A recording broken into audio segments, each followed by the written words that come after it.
Kalau kita berkaca dari ungkapan ini, kekecewaan muncul karena sebuah ekspektasi. Sebesar apa pengharapan kita, sebesar itu juga kekecewaan kita. Tapi yang menjadi pertanyaan seperti tadi. Salahkah saya berpengharapan kepada Yesus? Salahkah saya berketergantungan kepada Yesus? Salahkah saya punya ekspektasi yang besar kepada Yesus?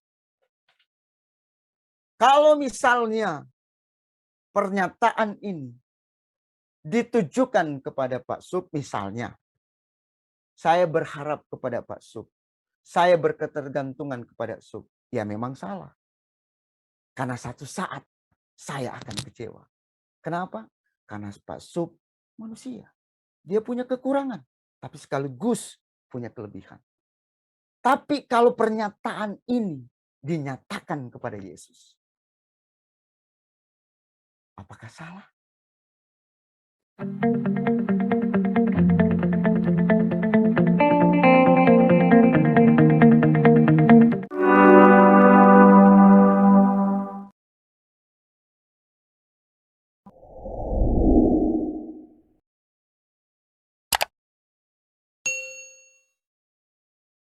Shalom Bapak Ibu, ada sukacita, amin. Haleluya.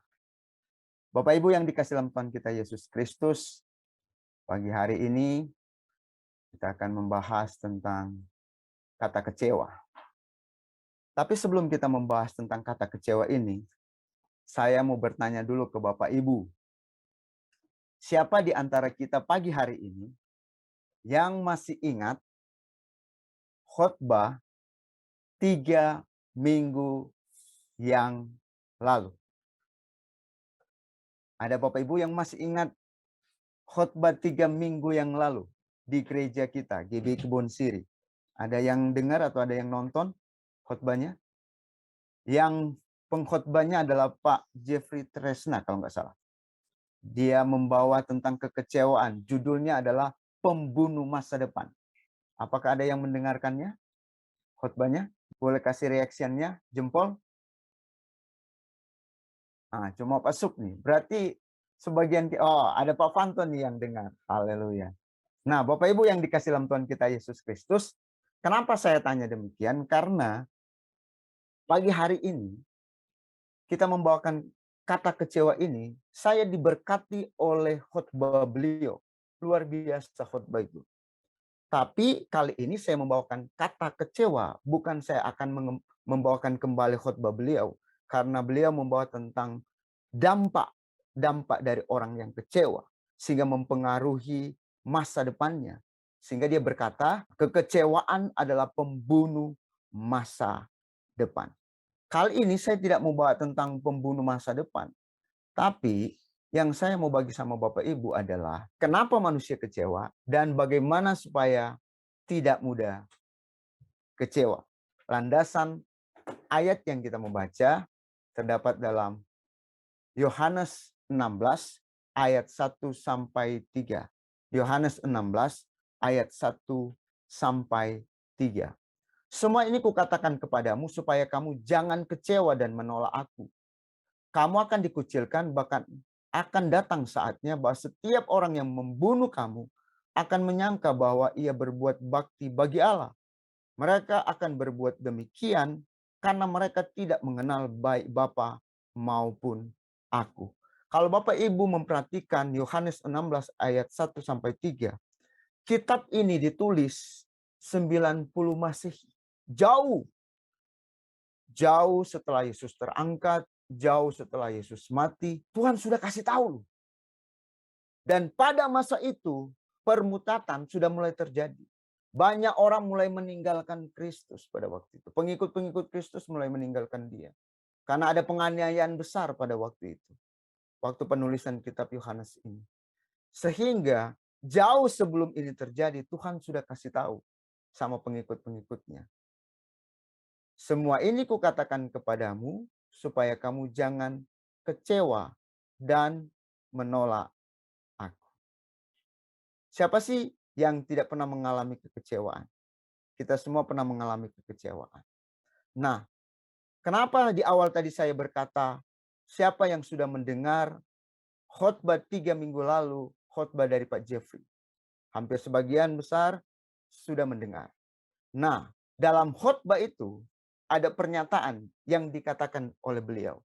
Biasanya kekecewaan itu muncul karena sebuah ekspektasi.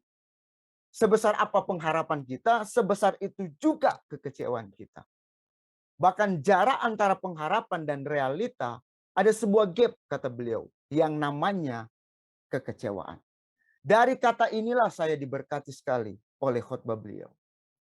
Dan lewat khotbah ini, saya ingin membagikan juga sesuatu buat Bapak Ibu. Sharing pagi hari ini. Dari sisi yang lain tentang kekecewaan. Nah, Bapak Ibu yang dikasih dalam Tuhan kita Yesus Kristus, kalau dikatakan bahwa kekecewaan itu muncul karena sebuah ekspektasi, muncul karena sebuah pengharapan. Jadi, sebesar apa pengharapan kita, ya sebesar itu juga kekecewaan kita. Nah, timbul pertanyaan. Ini timbul pertanyaan. Kalau kita melihat dari pernyataan ini, maka timbul sebuah pertanyaan. Saya akan bertanya kepada Bapak Ibu, mewakili aja 3 orang. Mewakili aja. Yang pertama, ada Pak Fanto? Siap-siap Pak Fanto? Oke, mantap. Pertanyaannya begini.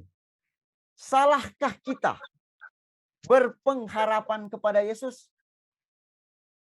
Enggak, Pak. Enggak. Jadi biasanya kalau saya tanya, saya minta alasan. Tapi kali ini Bapak simpan alasannya karena alasan itulah yang membuat Bapak berkata tidak. Sekarang saya pindah. Pak Didi, ada Pak Didi nih. Saya sedikit rubah kata-katanya. Salahkah kita ketergantungan kepada Yesus atau kepada Tuhan? Pak Didi? Enggak, Pak. Enggak. Oke, simpan juga alasannya. Karena saya percaya Pak Didi sudah temukan alasan sehingga kasih jawaban tidak. Sekarang terakhir. Pak Sup, saya rubah juga sedikit pertanyaannya. Salahkah saya punya ekspektasi yang tinggi terhadap Yesus?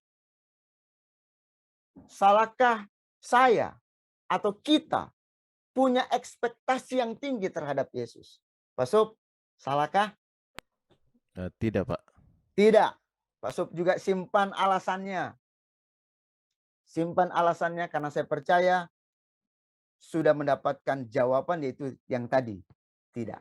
Dari alasan itulah. Nah, Bapak Ibu yang dikasih dalam Tuhan kita Yesus Kristus. Sebagian besar kita di sini mewakili jawaban dari ketiga Bapak tadi. Yaitu tidak. Kalau kita berkaca dari ungkapan ini, kekecewaan muncul karena sebuah ekspektasi. Sebesar apa pengharapan kita, sebesar itu juga kekecewaan kita. Tapi yang menjadi pertanyaan seperti tadi. Salahkah saya berpengharapan kepada Yesus? Salahkah saya berketergantungan kepada Yesus?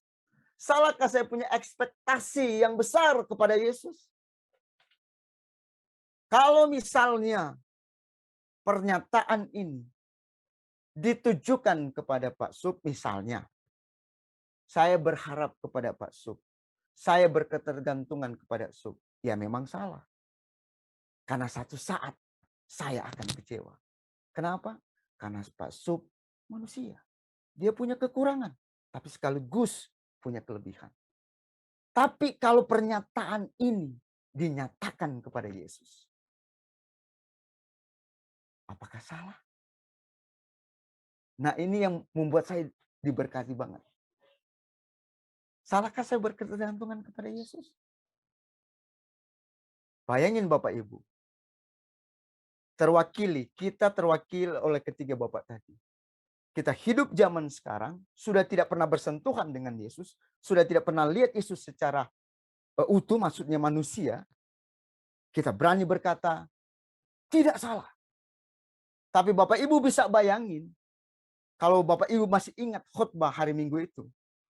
Yesus hidup bersama dengan murid-muridnya 3,5 tahun. Makan, minum, tidur, dengar khotbah secara langsung, dengan pengajaran secara langsung dari guru agung.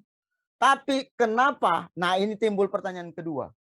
Tapi kenapa murid-murid kecewa? Mereka hidup loh sama-sama dengan dia. Setiap hari. Kalau kita jangankan dengar khotbah, saya nggak tahu. Kalau sekarang boleh dengar khotbah setiap hari. Di YouTube kah? Kita bisa buka handphone, kita bisa dengar khotbah setiap hari. Tapi yang menjadi masalah mereka bersama-sama dengan guru agung. Nyata. Makan minum. Lihat sesuatu yang dahsyat. Orang lumpuh berjalan, orang buta melihat, orang mati bangkit. Tapi pertanyaan berikut Bapak Ibu. Pertanyaan berikut.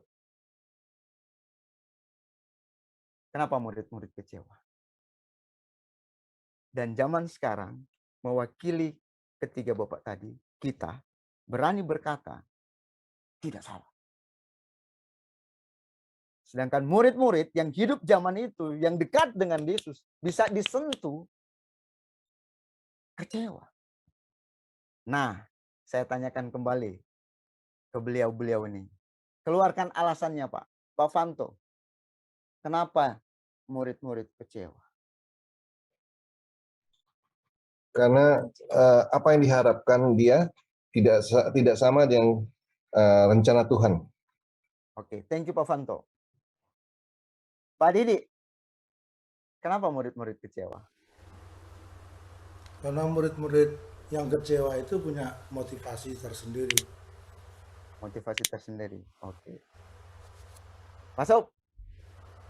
Kenapa murid-murid kecewa? Udah keluarin alasannya nih.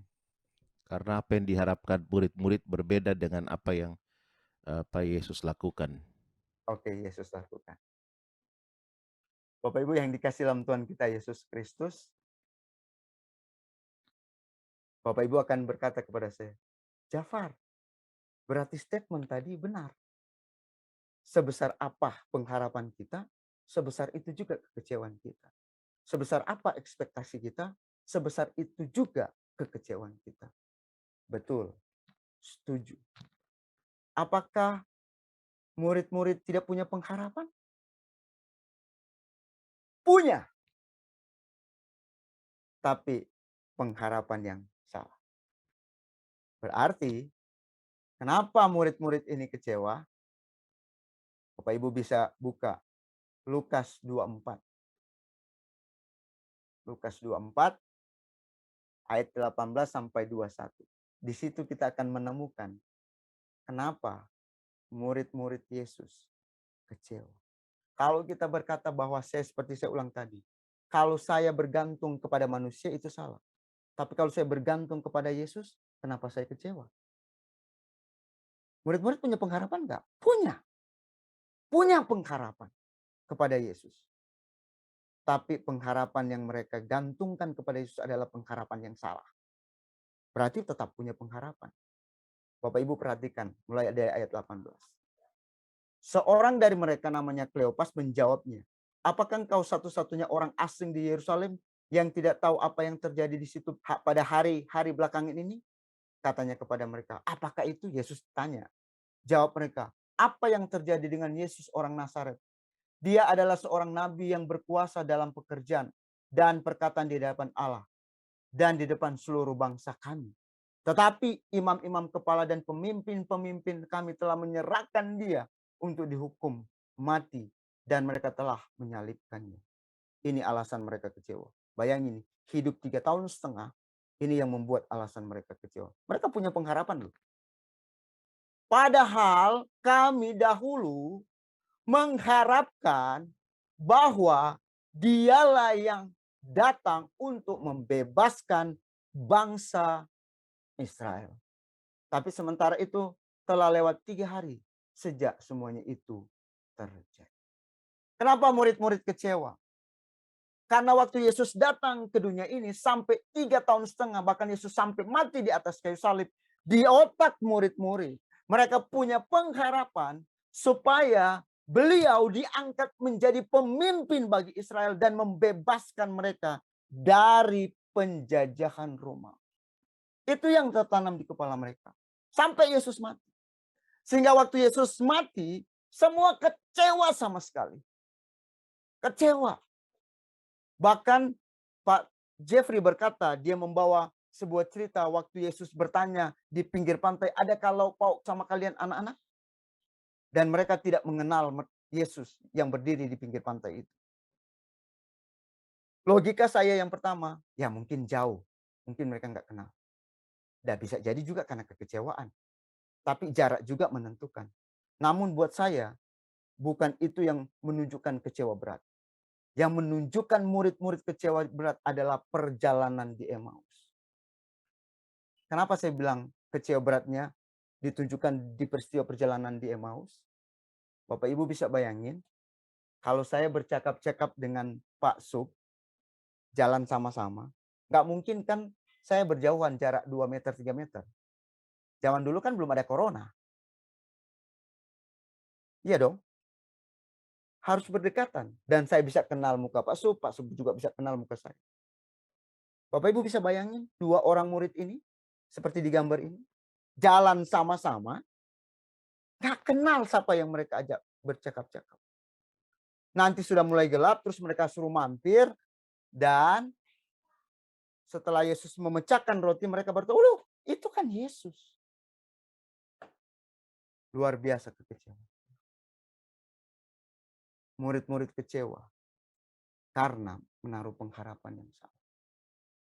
Jadi Bapak Ibu, salahkah kita berpengharapan kepada Yesus? Tidak salah. Cuma yang salah adalah kita manusia. Salah menaruh sebuah pengharapan kepada Yesus. Kalau kepada manusia memang jangan berharap. Kita salah menaruh pengharapan. Kita menaruh pengharapan hanya pada sebuah materi. Kita menaruh pengharapan dari miskin jadi kaya. Kita menaruh pengharapan dari sakit jadi sembuh. Nggak salah itu. Tapi kalau cuma itu yang kita taruh, satu saat kita akan kecewa. Karena apa? Kita menaruh sebuah pengharapan yang salah. Padahal menaruh pengharapan kepada Yesus bukan cuma masalah saya miskin terus jadi kaya, saya sakit terus jadi sembuh. Tidak, bukan cuma itu. Itu sebabnya kenapa manusia kecewa. Berhubungan dengan Allah, manusia salah menaruh sebuah pengharapan. Berhubungan dengan manusia, ya jangan berharap. Karena manusia punya kekurangan. Jadi Bapak Ibu harus tangkap baik-baik. Statement Pak Jeffrey itu benar. Bahwa berharap kepada Tuhan harus. Tapi pengharapan yang bagaimana dulu? Berekspektasi yang besar terhadap Yesus harus. Tapi ekspektasi yang bagaimana dulu? Namun statement yang dibawakan Pak Jeffrey memberkati saya. Iya, kalau manusia jangan pernah berharap. Supaya besar pengharapan itu tidak juga terbawa pada kekecewaan yang besar juga. Karena manusia memang penuh dengan kekurangan. Poin terakhir. Bagaimana supaya kita tidak kecewa? Saya kemarin mau memakai kata meminimalisir. Tapi kata meminimalisir nggak cocok. Karena kalau meminimalisir berarti mengecilkan kekecewaan. Tapi kecewanya masih ada. Jadi pakai kata yang ini aja. Tidak mudah kecewa. Sebab kalau dikit-dikit kecewa, itu kecewa, ini kecewa. Wah, something wrong itu. Kesana kecewa, ke situ kecewa. Kecewa kok cuma sedikit. Nah, itu bahaya. Berarti ada yang salah di dalam diri kita sehingga sedikit-sedikit kecewa. Nah, bagaimana supaya kita tidak mudah kecewa? Saya juga tidak mengatakan untuk menghilangkan kekecewaan, tidak. Selama kita masih berpijak di muka bumi ini dan memakai tubuh yang terbuat dari tanah, kita pasti mengalami kekecewaan. Tapi bagaimana supaya tidak mudah kecewa? Yang pertama, sadari bahwa jawaban Tuhan terhadap setiap permintaan, pergumulan, dan masalah yang kita hadapi tidak selalu ya dan tidak selalu tidak. Kadang kita bilang, Tuhan saya sudah beriman, tapi nggak sembuh-sembuh. Saya punya pengharapan, saya sembuh, tapi nggak sembuh. Ini yang harus kita sadari. Jawaban Tuhan dalam setiap permintaan, pergumulan, masalah, tidak selalu ya, tidak selalu tidak. Mungkin Bapak Ibu akan berkata kepada saya, kok Jafar tidak ada kata tunggu? Kata tunggu bukan jawaban. Kata tunggu adalah menunggu jawaban. Jawaban ya atau tidak. Misalnya, saya kasih contoh kenapa saya tidak memakai kata tunggu. Pak Sub jalan-jalan ke Israel. Terus Pak Sub bilang, Far, ada sesuatu buat kamu. Gitu. Terus Pak Sub bilang, datang ke rumah ya. Saya datang. Sampai di sana Pak Sub bilang begini, tunggu ya Far. Pas dia masuk, dia balik, dia bawa. Berarti saya menunggu apa? Menunggu jawaban. Iya, berarti ada. Jadi kata tunggu bukan jawaban. Kata tunggu berarti menunggu jawaban. Bapak Ibu juga mungkin akan bertanya, kalau contoh kata tidak far, ya hampir sebagian besar, apalagi Pak Fanto di dunia sekuler, ada contohnya. Misalnya, kita tahu kalau kita bawa proposal di perusahaan, biasanya kita akan ngomong, sebentar ya Pak, tunggu ya Pak, kami rapatin dulu. Keluar dari rapat, orang yang buat proposal, gimana Bu? Atau gimana Pak? Terus Bapak atau Ibu itu, minta maaf ya Pak, proposal Bapak tidak bisa kami setujui. Berarti apa? Dia menunggu apa? Menunggu jawaban kata akhirnya tidak. Berarti kata menunggu itu bukan jawaban. Menunggu ya menunggu jawaban. Jawaban Tuhan, baik Tuhan maupun manusia cuma dua, ya dan tidak. Jadi sadari bahwa permintaan, pergumulan, dan masalah yang kita hadapi tidak selalu ya, tidak selalu tidak. Yang kedua, sadari bahwa manusia itu tidak sempurna. Dalam ketidaksempurnaan manusia memiliki kelebihan, sekaligus kekurangan, atau manusia adalah sebuah berkas kealpaan, ketidaktaatan, dan kejahatan. Karena manusia punya kekurangan, yang hari ini bisa pegang janji, besok tidak, ya jangan pernah berharap kepada manusia. Sehingga kita tidak mudah kecewa. Tak heran Yeremia 17 ayat 5 berkata, beginilah firman Tuhan, terkutuklah orang yang mengandalkan manusia, yang mengandalkan kekuatannya sendiri, dan yang hatinya menjauh daripada Tuhan. Jangan mengandalkan manusia, jangan terlalu berharap. Maka statement itu benar. Yang ketiga, kalau begitu, kalau kita sudah nangkap poin yang pertama, poin yang kedua, maka poin yang ketiga, menyerahkan diri kita sepenuhnya kepada Tuhan. Roh, jiwa, dan tubuh kita. Bahasa Pak Herman kemarin adalah menyerahkan sepenuh jiwa. Apa sih sepenuh jiwa? Sepenuh jiwa artinya di dalam jiwa ada pikiran, ada perasaan, ada kehendak. Itu harus ditaruh sama Tuhan. Karena kalau pikiran, perasaan, dan kehendak ini tidak ditaruh kepada Tuhan, maka jiwa ini akan mempengaruhi tubuh, karena tubuh yang akan mengejawantakan apa yang ada di dalam jiwa. Kalau jiwa kita baik dan diserahkan kepada Tuhan, maka semuanya akan baik. Jadi menyerahkan sepenuhnya kepada Tuhan. Roh penurut, sangat penurut. Tapi jiwa tunggu dulu. Menyerahkan diri kita sepenuhnya kepada Tuhan. Sehingga kita tidak mudah kecewa. Jadi sadari poin kedua, pertama, Tuhan tidak selalu jawab ya. Tidak selalu jawab juga tidak. Sadari juga manusia punya kekurangan. Kalau kita sudah tahu kedua hal itu, maka kita akan menyerahkan diri kita penuh kepada Tuhan. Nah, saya mau nutup ketiga poin ini dengan sebuah pujian. Yang pujian lama. Namun, pujian ini memberkati. Merangkum ketiga poin ini. Pujiannya seperti ini. Tak pernah Tuhan janji, hidupku takkan berduri. Tak pernah dia janji, lautan tenang.